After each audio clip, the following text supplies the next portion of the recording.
Before we get started, just a reminder that you can find all of my available rental properties on my website at marcguzman.com. If you own investment property, click on the Owner Services section to see our complete list of services. This episode and wine tasting is sponsored by Lenny Clark with Prime Lending. Lenny Clark is a loan officer specializing in residential home lending.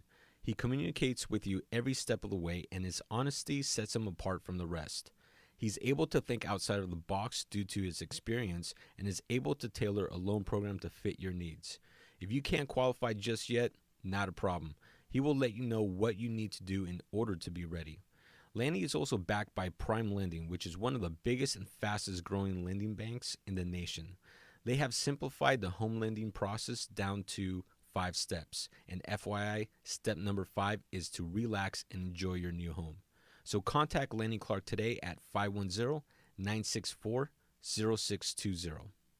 Last week, the United States government released a report with some of the starkest warning yet of the risk of climate change and the impact it could have on our country and planet. Most of those effects have already been felt here in California, where winters are becoming warmer and wildfires are becoming larger and more destructive. The basic principles of climate change are simple, but some of the deeper signs and impacts can be complicated. Today, we talk to Faith Kearns, a scientist at the California Institute for Water Resources, about our changing climate, water shortage, and other ways a warming planet will impact California. Are we recording? Yeah, we're recording. Yeah, Okay. So northern Arizona. Huh? Yeah. How was that? I love it. I just got back from there for Thanksgiving, and it's mountainous, which most people don't think Arizona has a snowy part, but it totally does, and that's the part I grew up in. I was in Scottsdale a year ago, Yeah. and it was pretty flat. Yeah. And that's all I saw. Oh, yeah. Well, if you go about 45 miles north, you go up 3,000 feet, and then you go another 20 miles, and you go up to 7,000 feet, and it becomes mountains and snow. Wow. High mountain desert. Yeah, more like Colorado or something like Do that. they have ski resorts? Yeah, I grew up in a town with a ski resort, Flagstaff, Arizona. Wow. Yeah. You never hear of ski resorts in Arizona. I mean, you think of Arizona Yeah. being next to the deserts Yeah. and having deserts and New Yeah. Mexico. And Yeah. Yeah. Yeah, no, it's pretty high. It's more the Four Corners area up in that part of the state. It's beautiful, beautiful part of the world. So at what point did you move to the Bay Area? About 20 years ago, I moved here in 1998 for graduate school. Okay. And And you love so- it out here? Yeah, I do. I mean, I will say the past couple of years have gotten a little challenging just around housing and traffic and all that kind of stuff. So I'm definitely feeling the crunch that I think a lot of people are. Yeah, this podcast, I interview a lot of locals here in the Bay Area Yeah. and basically interviewing them for their passions and what they do, and everyone, housing, traffic, climate change, Yes. everything's just Yeah. coming up. It And really it's the same topic every single time. Those Yep. are the biggest issues here in Yep. the Bay Area. Yep, definitely. Yeah. Yeah, it seems to be from when I moved here 20 years ago that stuff is really dominating, you know, the way that people feel about living in the Bay Area specifically at this point, but even California largely, I think. So, Mhm. Yeah, I mean, if you look at, because I'm in real estate, if you look at the domestic migration, you have a lot of people from the Bay Area and even California that are moving completely out of the state. yeah, Yeah. I think about it a lot. Going back, right? Yeah, definitely, What are definitely. the home prices in your hometown? Oddly, the prices there have risen quite a bit recently. I think because there are a lot of Californians moving into these sort of other Western states, and so those states are definitely feeling the pressures.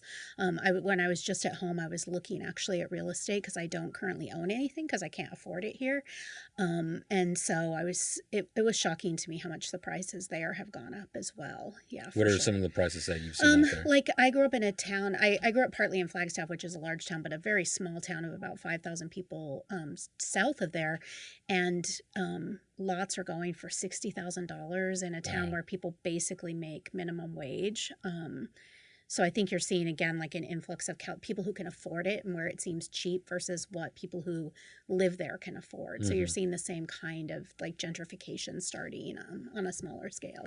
Yeah, and it's interesting you say that because I just read an article this morning of Portland, Oregon. So Portland, they have new relocation laws that they put into place. So if you're a landlord and you want your tenant to leave and basically do a no fault eviction, then you're required to pay them anywhere from, I want to say, 1,500, 2,000 on the low end, up to 5,000 depending on how big their unit is, and you have to pay them that money in order for them to leave. A lot of landlords are getting upset because up there, that's a lot of money.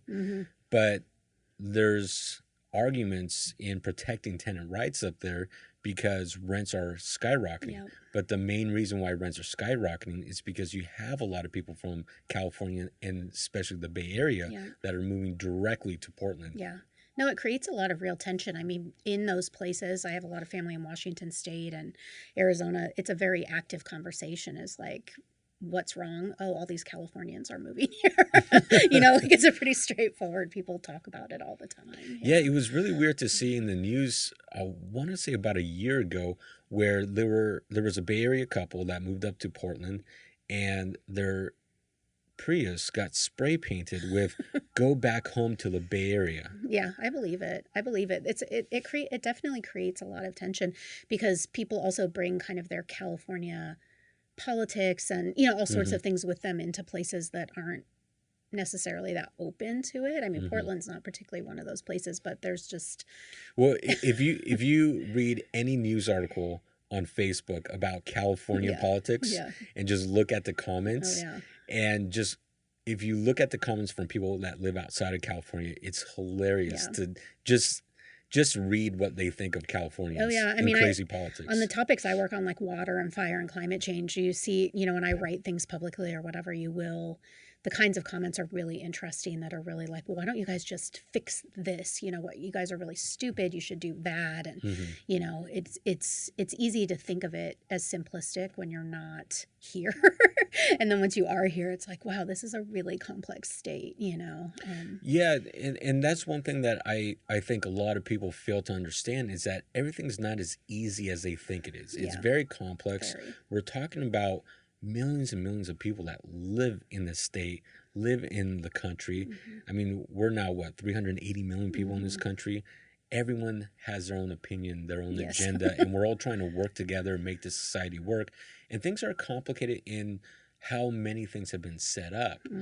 In property management, I have to deal...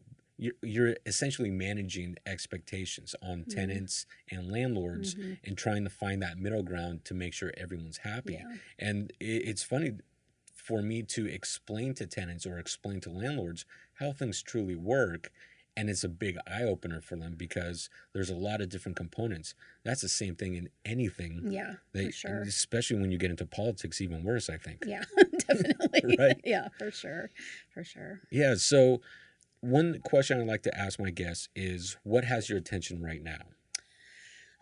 Well, it's really interesting because I hadn't gone home for Thanksgiving in about 25 years, and when I left here, the state was on fire still, and then coming back on Sunday, the rainy season had started, and so I feel like I'm still kind of holding the tension of even as I was coming up here, it started to rain again, and it's.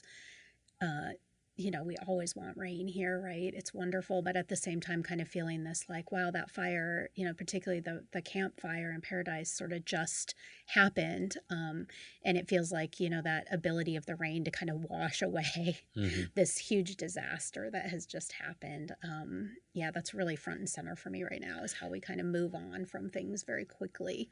Yeah, I had a conversation with my girlfriend and really just pointing out that the fires happened just a few weeks before the rain started. And if we had the rain coming in typically when it comes in, we wouldn't have had these fires. That's right. Yeah. Yeah. What we're seeing with climate change really is kind of a contraction of the rainy season. So, because California has this Mediterranean climate where we have a distinct rainy season and distinct dry season, the rains seem to be starting a bit later. And so this year in particular, even that couple weeks, right? Like we usually see rain right around Halloween or so. That few weeks was sort of crucial in how dry everything was, and the winds came, and it was all just sort of these perfect conditions. But you're right, had it rained, we wouldn't have seen that fire, Yeah. So let's get into a little bit of your background and how you became a scientist. Yeah. Okay. um, yeah, I was sort of probably one of those people who's never supposed to be a scientist. In high school, I hated science and I wasn't even sure I was going to go to college. And then for multiple reasons, I did end up going. And to, satisfy the requirements, I wasn't even sure what I was going to major in, but I took a class in the geology department called Ancient Life.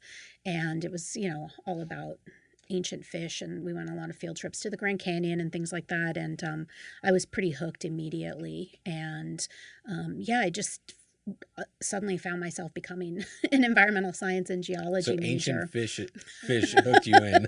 Yeah, oddly enough, I mean, there was something about that deep time perspective that was and still is pretty interesting to me. It's kind of this anchor to we have these daily human struggles, but at the same time, there is this very sort of long arc of history, that is comforting in an interesting way. And so my other love in college was social work, and I sort of thought, oh, I should be a social work major. For whatever reason, I decided to go the science route. And now it's interesting because my work kind of ties those two things together a little bit more. I still find myself being a little bit more of a socially oriented scientist. Yeah. Yeah. Now, you recently spoke at Uncharted. Yeah. How was that? Yeah, that was super fun. What a great group of people that come together for that event. Yeah, we had Helena and Lance on the show. Oh, nice. Probably a month and a half ago. Yeah. Maybe 1 or 2 weeks right before Uncharted. Yeah, they do such interesting work, and they manage to cultivate an agenda, and then the people who want to come for that agenda are just great. It's a very supportive audience, and just a group of people who immediately want to jump in depth on topics, and so it's a really fascinating event. I loved it. Yeah, I would actually. I think I'm going to try to go back myself next year just as an attendee because it was great. Nice. Yeah. Nice. So what were you there talking about? So I was there with my colleague, Dr. Tessa Hill, who is at the Bodega Bay Marine Lab and UC Davis, and she also works on climate change. And both of us have kind of had this evolution in the way that we think about science. I think just because of the topics we work on, we've both kind of gotten into the idea that scientists need to be able to have sort of allowed to have feelings about their work. And so basically this idea of how do scientists kind of show up to work with their humanity still intact, which kind of gets at some of the underlying things in science like objectivity. There's always this idea that scientists are objective, and we're kind of saying, the methods of science are objective, but that doesn't mean at the end of the day that I don't have feelings or other people don't have feelings about my research, and how do we actually incorporate that in some of these topics that are really emotional and contentious, Do you see that as a big problem in the science community? I don't know if it's a problem per se, but I think for those of us working on these really highly charged issues like climate change or fire or water, that they have direct impact on people's lives, it's very hard to just divorce yourself from the feeling of it. For example, if you go to a talk on climate change and somebody's just throwing all this data at you that is actually horrifically scary, and you can't acknowledge that it's really scary because it's so apocalyptic in some ways, I feel like you lose kind of the human element of that. It's like just these numbers instead of this what is the meaning in that? How do we feel about it? Mm-hmm. So I do think it can hamper taking action, or even just kind of having more information about what people's hangups are, or where there is room to take action. So so I'm a big advocate for it. I think it's really challenging. I mean, people still really want scientists to kind of be objective, and so there is definitely pushback around that idea. The problem with being objective, though, is that as a society, as human beings, we don't really buy into facts as much as we buy into stories, which is why you can also see a lot of facts available, yet people go with a different narrative because people buy stories. Yeah. Very emotional, right? Exactly. We're emotional beings. Exactly. And a lot of the science, approach to talking about science has been based on the idea that people are totally rational, and we all know that's not true. Humans are largely irrational. So how do we kind of acknowledge that, but still kind of try to move forward in some way? So I think a lot of younger scientists are really facing the kind of feeling piece of scientific information for sure. So do you see the younger generation of scientists coming up that you think maybe things will change and you'll see a lot more of the humanity side behind it? Yes. Yeah, I mean, especially you see, there's a lot more sort of diversity in the sciences. And I think you see I mean, I'm grateful for it. A lot of young scientists who are kind of saying, I'm not your sort of typical white male scientist.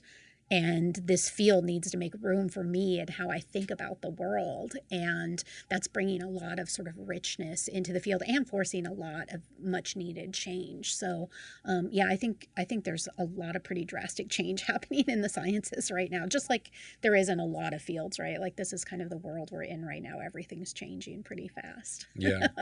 Yeah. Now, I mean, you mentioned climate change, and I know that's one thing that we definitely want to jump into. Mm-hmm. But my understanding is that many scientists agree on climate change. Yeah, definitely. It's got to be frustrating Yes. to see politics getting the mix of it all and politicians making decisions against science. Yeah.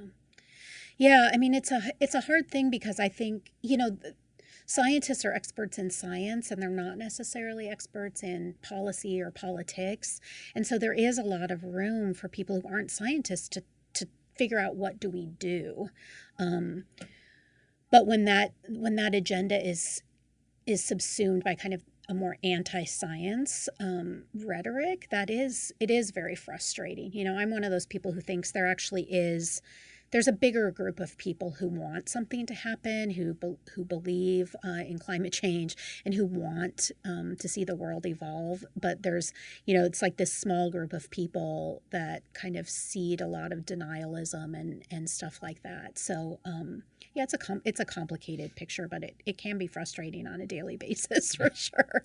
And especially with the National Climate Assessment report that just came out last week, there's been a lot of, just on social media, a lot of trolling activity and stuff like that. And there are days where you just want to retreat from the world. But yeah, you have to really ignore the trolls. It's hard. Because there's a lot of people that simply, they believe what you're saying, but they'll leave a comment just to get a reaction out of you. Yeah, I actually had to have my 11-year-old nephew kind of teach me how he deals with trolls. And it was actually really helpful. Because I just didn't grow up in that world. No, he has a whole system of sort of like when people say things to you, just kind of go, okay.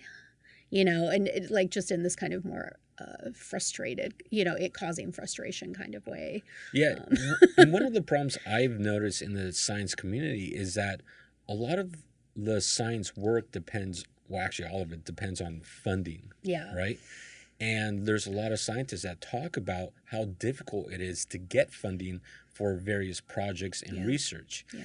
And the problem is when you have politically motivated funding, mm-hmm. whether they're funding a certain project or withdrawing funds mm-hmm. from a certain project, now that affects science overall. Definitely true. Yeah. Yeah. And I see that, even around some of my own work, particularly on fire, that, I think that there have been decisions made over the past, even say 10 years that that weren't very supportive of the kind of research that would actually be really useful to the kinds of fires that are happening right now. But for many reasons, some of them political, some of them institutional, that work was never funded at the level that it needed to be. And now I feel like the state has this big gap in our understanding of particularly how houses burn during wildfires. And it makes me really sad, really frustrated. Yeah. Yeah. And I read a report that came out where I'm sure you remember the Volkswagen coming out with their diesel engines and how they meet all the smog requirements and I think it was the smog testing that they were bypassing through the computer chip, and they were modifying certain components of the car. Well, they hired and they funded through a various organization research study. And I want to say it was in either Arizona or New Mexico where this big research company was at. And they were literally just creating all these false, very manipulated studies. Yeah. And that's how they were essentially arguing the point of, oh no, our cars are efficient and they don't burn as much fuel as you think they do. Yeah, and I think that can be a challenge with science sometimes, particularly these days where it is so politicized and people have kind of used science to validate various arguments. And so there's always there's sort of a phrase for that, which is sort of like competing science, competing scientists or whatever, where you can have a company that pays for this kind of research and somebody else, and then you just have these two reports that say totally different things, right? And so I don't really know what the answer to that is, but it does mean that people have to be really active kind of consumers of where the information that they're getting is coming from, but also in cases like that where people are falsifying things, how do you even figure that out? Yeah, they were able to track it through emails and communication, and they after the figured fact, after right? the fact. Yeah. Now, I would also assume that it's pretty difficult. Like when you're doing certain research and certain testing, you really have to also be careful in how to properly set up the experiment. Correct? Yeah, definitely. So how does that affect your research in making sure that you're properly doing experiments that can be recreated and that are not manipulated by outside forces? Yeah, I think that's a really challenging topic. One thing I will say, even backing up from like research methods, is that even the kinds of questions that we choose to ask are highly subjective, right? Like you might frame a question totally differently than I would, just based on the fact that we're really different people. And so even there's subjectivity in what the question is, right? And then when it comes to how you actually do the research, particularly in the kinds of things I do, it's really challenging to do kind of more ecosystem level research. It's largely not replicable. So when people think about kind of, experiments that get done in a lab, when you're talking about a whole watershed, for example, or a forest, it's very hard to find a replicate for that. And so there are all sorts of other kinds of experimental designs that you do that attempt to kind of get around human bias. But it's still it's really a challenging thing. And ecosystem stuff is not at all clean research. It's pretty messy, but there are ways to deal with it. Whole books written about experimental design and things. And I'm sure the other frustrating thing too is when you have a report, a study out, how the media or certain people will completely misunderstand it and take it one way, like the one glass of wine equals 1 hour at the gym. Yeah. And recently, speaking of climate change, there was some kind of study or report that was released by a few scientists, I want to say within last week, where they talked about certain ways to slow down climate change. And it came out as if they were proposing putting chemicals or certain things into the atmosphere to dim down the sun. Yeah. Or it was about flying planes and I saw that as well. Yeah, and even the scientists came out and said, well, that wasn't our intention. We were just saying this could potentially be a possibility. Yeah. But it got completely just media just blew it up into something completely different. Yeah. So that was a Mr. Burns episode in The Simpsons too, where he tried to block out the sun. Yeah. Nice. So when you release research after doing experiments, how you present it, does that, do you really take into account how the media could possibly spin it? Of course, yeah. There's a whole field now of sort of called science communication or science engagement that tries to get into sort of best practices and how scientists can communicate clearly. And there's a lot of valuable stuff there. And then at the end of the day, if a journalist is going to communicate something, they're going to do it how they do it. And I think, there's tons of great journalists out there who do a really good job. And then there are just these times where everything goes really, really wrong. But I think most of the time, there has been a very good faith effort on behalf of scientists and journalists to try to kind of have those things not happen quite as much, but it still does. Yeah. So going back to climate change, Mm-hmm. I know a lot of people refer to it as global warming, Yeah. right? And in a sense, well, actually, it is, the Earth overall is little by little getting warmer and Yes. warmer. However, I think to argue the point, it's got to be changed the terminology, or Yeah. there has to be some modification to it. Because if you tell someone global warming, one of the reactions from some people is, well, I've seen this place get colder. Yeah. I don't see global warming over here. Yeah. And yeah, that's true. But as a whole planet, we're getting warmer. Right. And you can see this on the maps that they've been tracking over the years. Every single year is getting warmer and Yes. warmer. Yeah, no, it's a very clear signal that things are, on the whole, warming up, right? The planet is warming. And I think that is an early artifact around what the description of the effect or was, when people first started talking about it, and then trying to move into this idea that it's just that the climate is changing. And then there's also the difference between climate and weather, right? The climate is sort of this overall more stable thing. And then there's sort of daily minute by minute weather. And that's what you're describing when it's a colder winter here. That's kind of a weather thing, or it's cold today, or we're having a cold spell.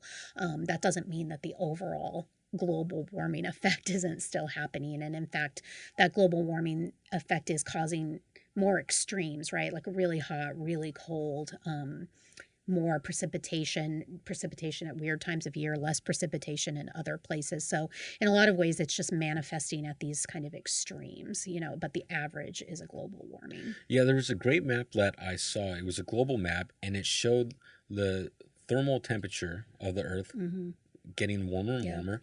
But then they also showed the weather patterns and how winds flow, for example. The jet stream. The right? jet streams, Yeah. exactly. And you could see how they change over time, over Yeah. the years. And that's why we're experiencing hotter weather here in California. Yeah. And you're seeing more extreme winter weather in New East York Coast. on the East Coast. Mhm.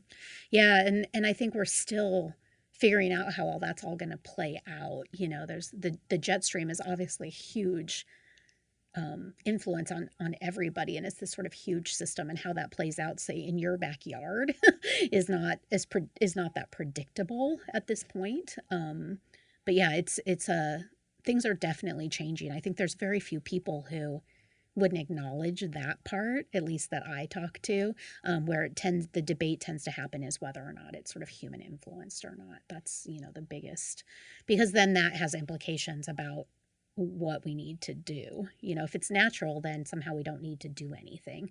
I would argue even if it were natural, which it's not, we'd still probably want to be thinking about adapting to these severe climate extremes. But given that it is human caused, then we definitely have to think about what we can do differently, right? So that's always been the sort of crunch point. Yeah, I feel like we're getting to a point where we may have to do major global changes, like what's the word, like kind of like terraforming.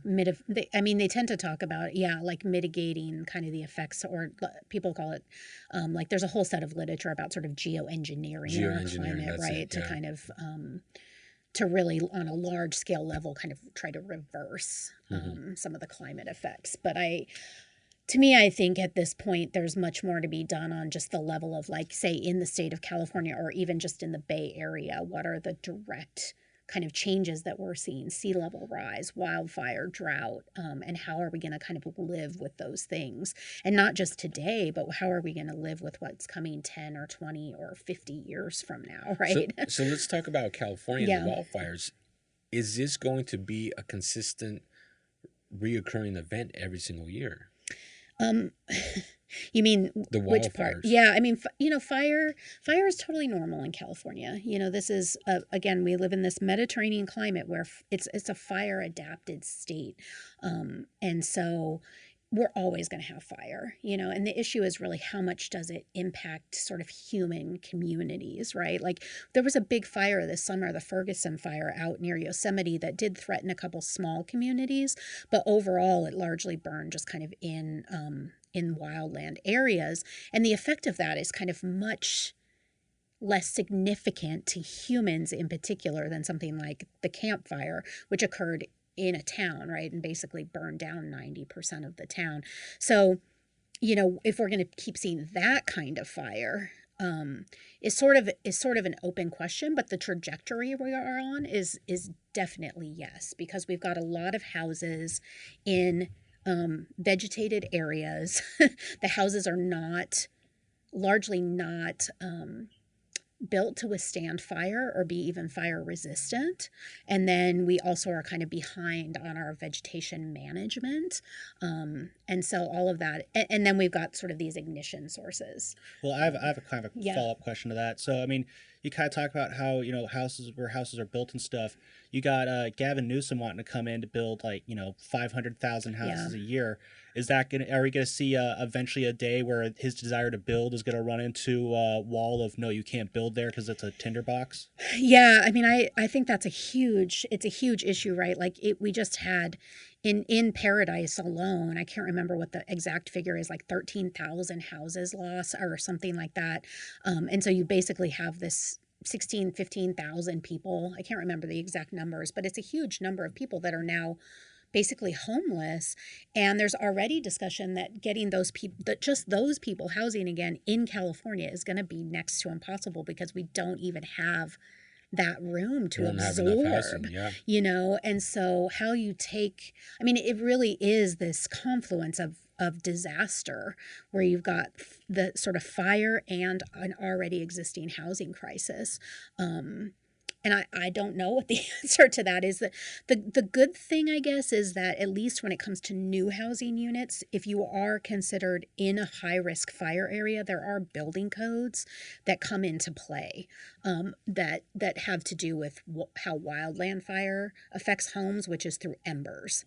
And so you end up with building codes that are created so that homes can withstand embers getting into the home, right, through your attic vents or your roof vents, that kind of thing. And so with new housing, maybe that could get taken care of to a certain degree. A bigger problem is that we have a lot of old housing stock, and I think it was like pre-1991, there were no building codes, and so anything that's older than that just has no protection unless people have voluntarily gone ahead and done it. So I don't know how that's going to play out, but it's scary, right? Like the housing crisis here is so real already. Yeah. If they're really able to build 500,000 units per year, we would catch up to the actual demand in probably 4 or 5 years. That would significantly drop the prices of rentals, of property values, and then make it much more affordable for people to live here. The problem is, where do you build these units? Right. You have open land you can build on, but then you face the possibility of, well, if a fire starts in the wrong place and burns down a whole city, and it's not just fire, right? There's all sorts of other things about siting that many houses pretty much anywhere in this state at this point, right? Yeah, so your other alternative is to build already in big metropolitan areas, but you have to build up. And then you run into the problem of, well, not in my backyard, the NIMBYs, what they're called, and they just want to keep their single family home. They don't want to allow 80-unit apartment building to be built next door. Yeah, I mean, that's certainly what I see playing out in Berkeley.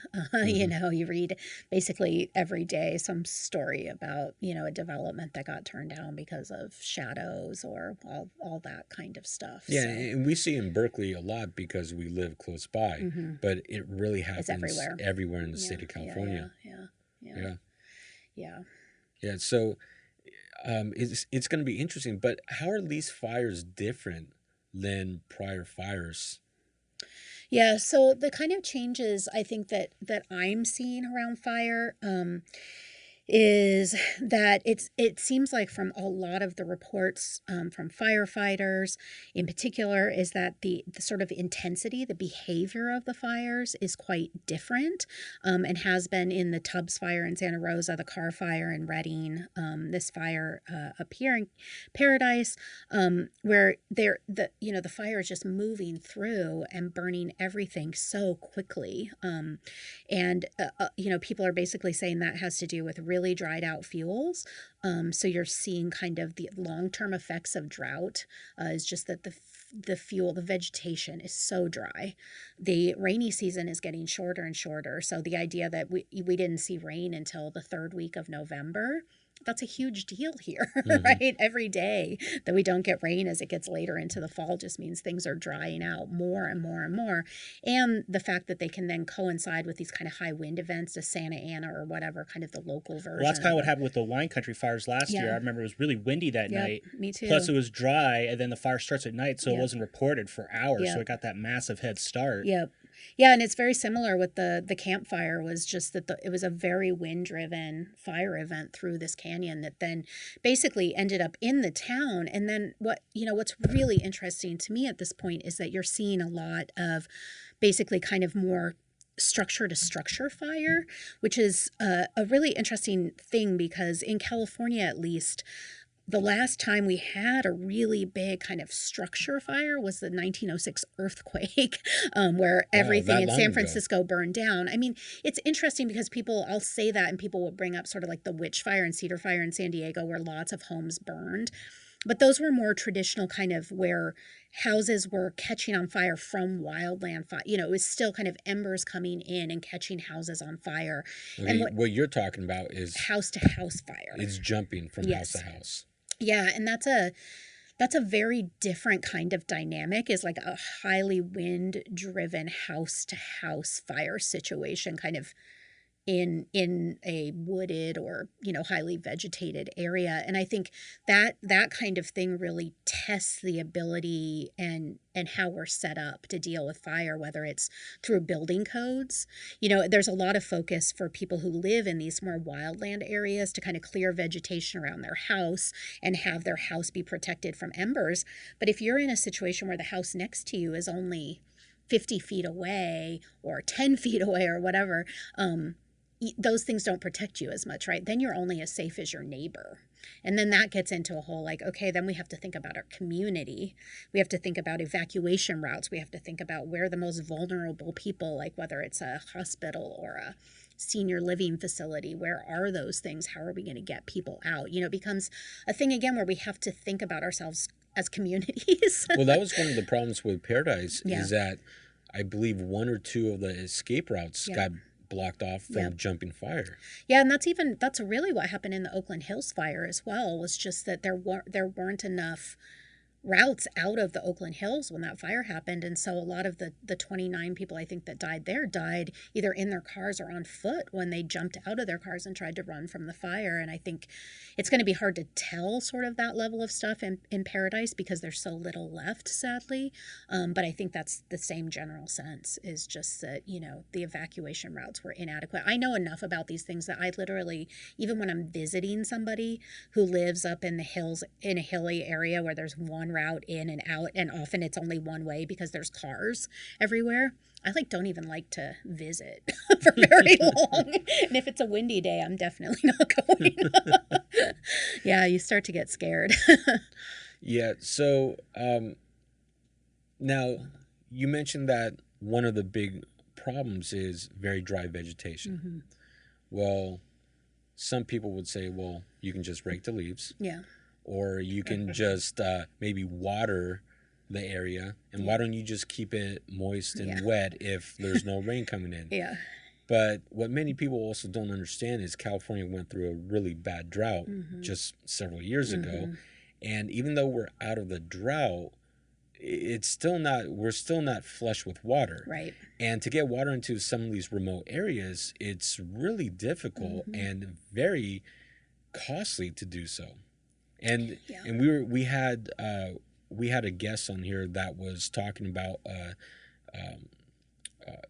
California has an idea to build a plant to pull water from the ocean and then supply that through various tunnels throughout the Sacramento Valley that they can tap into and use for when we have a drought or even for fire. But the problem is the cost to build that. I mean, we're talking about billions and billions of dollars that, I mean, again, politics comes into play, and then who are we taxing? How do we get the money, raise it, all that. So water obviously is very important. How do we get water to these remote areas, in your opinion? I mean, what do we have to do to, I guess help prevent the dry vegetation? Yeah, I mean, I think a lot of people would point more to the idea that you need to be managing vegetated areas, right? So whether it's a forest or whether it's chaparral, in a lot of places in California, those places would have burned. And so there'd be a sort of natural kind of clearing, thinning of the forest, right? Or in our sort of more near-term to long-term past, a lot of indigenous communities in California actively managed by burning land in California on a very frequent basis. And so a lot of people would argue what we actually need to be doing is burning more through prescribed fire. We need to be doing thinning. The raking thing is like a whole crazy meme, right? But I have to give a shout out to Finland, though. Yeah. Did you see all the posts from Finland where they were posting themselves like selfies vacuuming. of them raking, Yeah. and they're like, "No fire here." Yeah, totally. Yeah, no, I'm glad that everybody kind of took it the way that they did. I mean, the truth is there does need to be some active forest management or vegetation management happening in this state. We're way behind on that kind of stuff.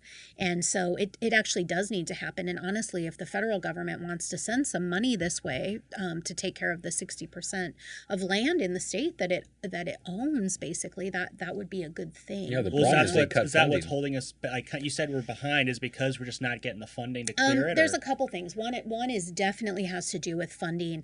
Another has to do with things like air quality regulations. It's been very challenging in the state of California to do prescribed burning, largely because of air quality regulations.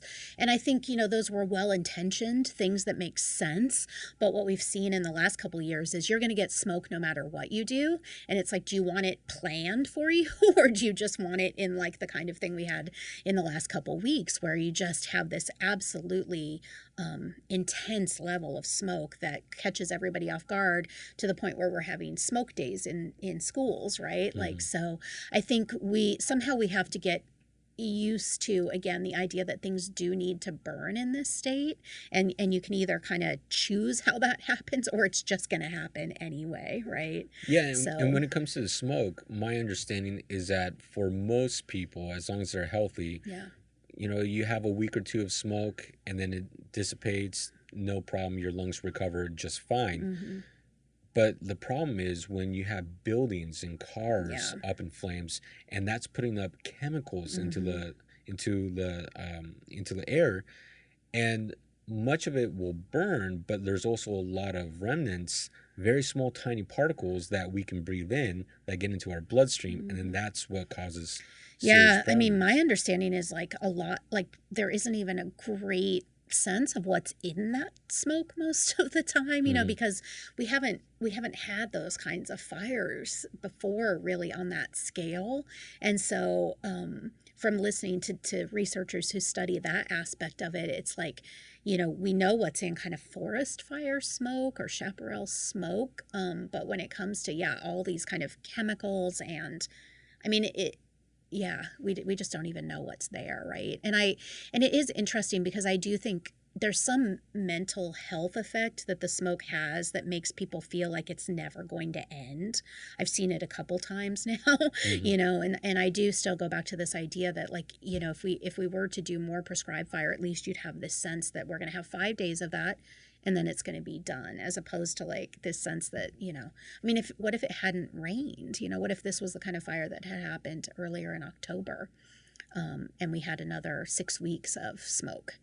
The people were really really feeling the effects of that, whether it's actual kind of physical effects or whether it's just mental, or not just mental, but well, it could be mental too, because it's not natural to breathe in smoke, especially that heavy. Yeah. And even though your body can withstand it, mentally, I mean, mentally your brain starts to go into survivor mode, and there's panic that kicks in, and there's other things that happen. Yeah, no, I don't know if you guys felt it, but when that was happening, I definitely kind of felt this constriction in my chest that I was like, did too. Is it because I have anxiety, or is it an actual, and I still don't know, but it definitely caused me a lot of anxiety to feel like, is this just how it's going to be now? Yeah, and you can tell the difference when you got into a space of cleaner air that tended to panic. drop. Exactly. Yeah, no, we're in sort of a brave new world at this point, it feels like. Yeah. Now, with global warming and climate change happening, how will that affect the water issue?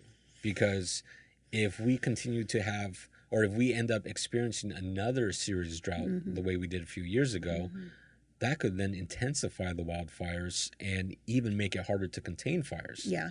I mean, I think the water issue and the fire issue in California, and in most places, but particularly, again, here where you've got this distinct rainy and dry season, the water and fire are really intimately connected. They're kind of they affect each other very, very deeply. And so, when you talk about climate change, the water picture in California is complicated. It's not necessarily a lot of the projections showing that we're going to have less water per se, but a lot of our water, what people have figured out in the last few years especially, is that we have this phenomenon called atmospheric rivers, which used to be called Pineapple Express, right, where you get these big dumping storms.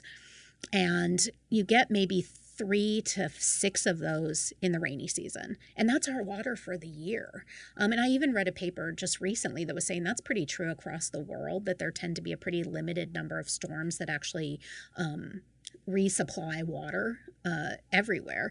So here, it really is that you're getting these big storms, and then what we're seeing again is kind of this intensification around the extremes, where you're getting a lot of water all at once and then none, and so how you plan for that is really interesting. The state of California's water infrastructure was developed for a very snowy climate in a lot of ways. So all of our big dams and reservoirs are at the base of mountain ranges, right? So they're up in the Sierra. Oh, I forget that. Sierra. Yeah. Snow melts, and then we get a lot of the water there. Exactly. And the idea was, 100 years ago, that you would get most of your precipitation as snow in the mountains that would then collect into these reservoirs and be released kind of slowly over the summer as the snow melted. And what we're seeing is that we're experiencing what's called snow droughts. And so we're seeing, even if we get, say, a similar amount of precipitation, less and less of it is snow. And that really affects how we manage water in California, because when things come only as rain, the reservoirs don't have quite the holding capacity for rain. So that's what happened, like with the Oroville spillway, was that it was really dry, and then it rained a ton that winter, and the dam was really full, and the spillway was getting strained.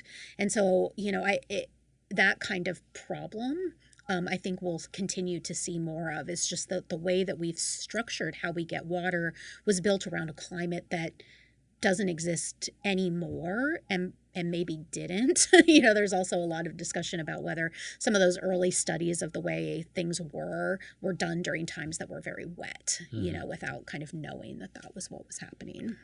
Yeah, and even if it was, it may not be that way anymore. Right. And now we have to adapt and change to it. Exactly. The problem is, again, it costs money. Yeah, those are billion dollar dams, right? Yeah, and now you have to build new infrastructure to accommodate the new climate. Yep, exactly. And so people are talking a lot about storing groundwater. In the Central Valley in particular, there's a sense that, you could be recharging groundwater, which farmers were using a lot during the drought when they weren't getting water deliveries as much. They were pulling up groundwater.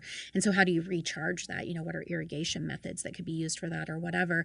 And so people are talking about different sort of infrastructure where you maybe have a groundwater basin that you're recharging water into. Instead of having a dam up in the Sierra, you have essentially a groundwater bank that water is going into during the rainy season, but all of those are still costly. They're less costly than a dam in a lot of ways, but you can imagine the amount of planning that has to go into kind of rearranging our entire the way we do things, right? We would have to essentially create smart storage. Yes. That can adapt to different weather. And patterns, people are doing that. Yeah. And there are definitely researchers who are working on that kind of thing. And the the state is interested in, I think everybody sees that that's the way we need to be moving. Because it would be too expensive to be changing it every single time something globally happens. Right. Right? Yeah, no. And there's a lot of talk about how to even manage the reservoirs better and how to kind of have more storage downstream, where say if you had to let water out of a reservoir, you could hold it somewhere else lower down, so you're building sort of smaller dams, say along the Sacramento, wherever along the Russian River. So all of those things are in discussion, but it's like you said, it's expensive. It requires people to kind of agree on things. None of these are easy feats, right? Yeah. I mean, again, it comes down to money. Yeah.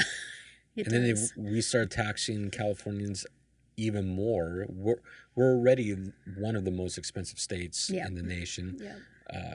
Property taxes, even though they're restricted, there's a lot of bonds, assessments, everything added on top of it. That's usually one of the quickest ways for them to raise money. It's going straight to property owners, taxing them. Yeah. I mean, and it's interesting, this latest election, there was a water bond measure that actually failed, which was kind of an interesting thing, because usually I guess water bonds in California do pass. I think there was a lot of controversy surrounding this one, but also maybe some level of fatigue. I don't know. I think people get so tired of voting on bond measures. You know what? This midterm was a little bit different in that there was so much to vote on. Yeah. That was number one. I mean, I did a mail-in ballot. Me too. And it was just packet after packet after packet. And I think a lot of it, the way they word a lot of these propositions can be very manipulative. Oh, yeah, it's hard. And so I was literally doing the ballot while going online Me too. and researching this side by side to make sure I was voting for something correctly, because the way they word it may sound great, but that may not be the story. And unfortunately, I don't know how people do it when they go up to the actual ballot boxes and they have to select what they want to vote for, because it's not like they can walk in with a computer they would have their mobile devices, but to sit there for hours, it took me 2 hours to actually vote. Because I'm going from the ballot to the computer and researching to see, what it's about. Yeah, and I did hear people saying they were doing the same thing with their phone in the voting booth, because there's just some of these things that are, and I still, there's some of them that I'm still just like, wait, why am I deciding this? Like, I don't know, a couple of those particular ballot measures that were on, very technical kind of, and specific to a certain industry, were just like, why are the voters of California deciding on this thing that has to do with ambulances and kidney dialysis? There were just these parts that were like, I'm not informed enough to vote. Or 50-60% of the people maybe do not know about it. Yeah. And then of course, going back to politics, you have ads and things that run campaigns that kind of twist things a little bit in their favors. So I mean, to really vote properly, you really have to do the research. Yeah. And one of the things I just saw was it's just too much to vote on. Just too much. I mean, there were people that wanted to vote that I personally know that said they ended up not voting because it was too much. I can see that. And they were like, I don't have time to go through that. Everyone's got their normal lives. Yes. Yeah, no, that's why it's hard, on something like the water bond to kind of assess whether it not passing had anything to do with actual water or the content that was in it, or if it was just ballot fatigue or whatever, so. Yeah. So very interesting. So what are you working on right now with Right now, today even I'm trying to draft a article that is about what Gavin Newsom can do around climate change as the incoming governor. And so I have a deadline in 2 weeks, so I'm trying to get that done. And yeah, I spend a lot of time reading research and writing about other people's research. And so I came back to California. I left for a few years for a job in DC, and then I came back and started working in this water institute. And what I really saw was that there were sort of only a few people from the university world who were kind of asked to comment on things a lot, and there wasn't a lot of sort of diversity in the perspectives that were being sought out by journalists and things like that. And so what I've really tried to do is spend a bunch of time just kind of writing about people researching water in California and the kinds of topics they're working on and the kinds of different fields that have to contribute to water. We tend to think of water as sort of an engineering kind of thing or a economics kind of thing. And, instead what I've really found is there's a ton of like humanities scholars and, like anthropologists and sociologists and lots of people working on water from really interesting angles. And I think they have some really interesting things to contribute. So that's a lot of what I do is just kind of trying to say, hey, there's lots of different ways to be looking at this problem, and to be more inclusive about the kinds of fields and people whose opinions sort of can count when it comes to water. Because I feel like in California, we all have a right to have an opinion about water. It's this sort of vital thing in our state. And I mean, that's true everywhere, obviously, but I just think, we need kind of the water conversation in California tends to be really technocratic. Like, it's sort of like, well, if you don't understand X, Y, or Z, then you can't really have an opinion about it. And I kind of want to see that shift into, we all care about water. We all have something to say about it. What is I feel really strongly that the state should actually have kind of like a people's water movement. It's the people's resource, and so.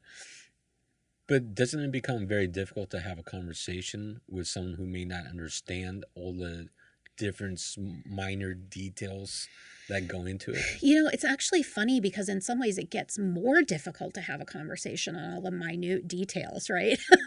Because in some ways you can derail a conversation into like, well, you can't do this or that because of this detail. Okay. When at the end of the day, people are kind of saying, I need clean water. I need enough of it. That's a pretty basic human need. And we can start to really complicate things in this way that makes it so that people don't have an entry point to even have the discussion. Whereas I actually think we need to uncomplicate it. It's pretty uncomplicated. People need water to live. Like it's at the end of the day, it is a very uncomplicated proposition. Like if water literally is life, not to appropriate that phrase from indigenous communities, but it's true. Our bodies are like 60% water. We need water.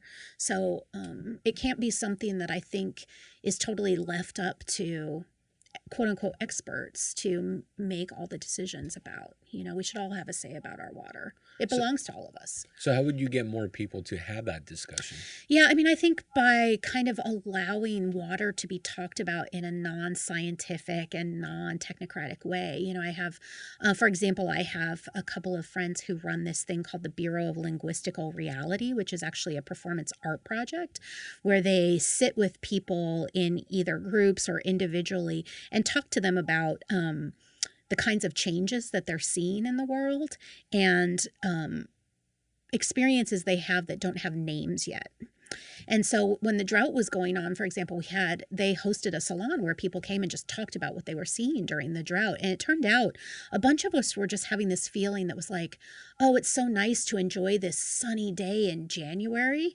But also we were feeling guilty because we were enjoying it when we knew it should be raining. And so we kind of came up with all these words like hangst, where we were happy but filled with angst about it, and just having kind of these discussions that were just more experiential, that were, they didn't require any kind of like, you must know where your water is coming from and you must understand that there's a federal water project and a state water project.